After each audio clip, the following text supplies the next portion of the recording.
tere! Alustame nüüd 3x3 Rubiku kuubiku lahendamist kihimeetodil. Tegemist on algajate meetodiga, mis võimaldab Rubiku kuubiku kihi haaval lahendada. Nii, ja alustame esimese sammuga. Esimene samm on kokku saada valge rist.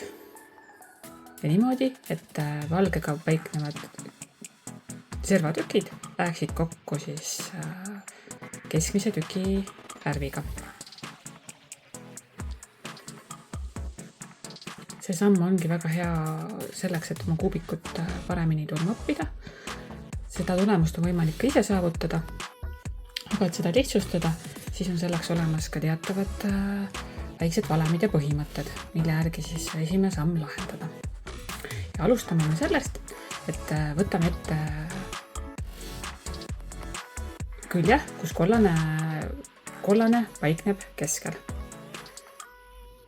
Ja nüüd on meil vaja kõigepealt ümber kollase tekitada valged servatükid, et moodustuks selline lillekujutis.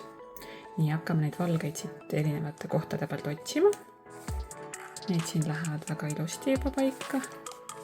See siin ka juba väga ilusti läks ise paika ära. Otsime, kas meil on siin mõni raskem olukord ka, näiteks see siin. Et valge jääb siia külje peale, oleks see tükk just kui ümber pöörata.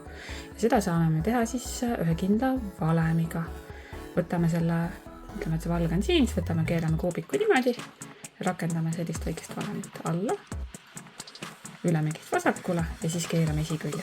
Nii, ja valged ilusti liikuski siia. Nii.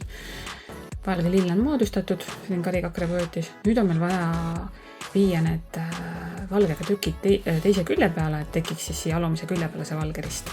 Nii, ja selleks otsime üles koha, kus servatükk läheb kesktüki värviga kokku ja keerame selle teise külje peale. Nii, siin on näha, et sinine kokku ei lähe, otsime üles sinise kesktüki ja keerame teise külje peale.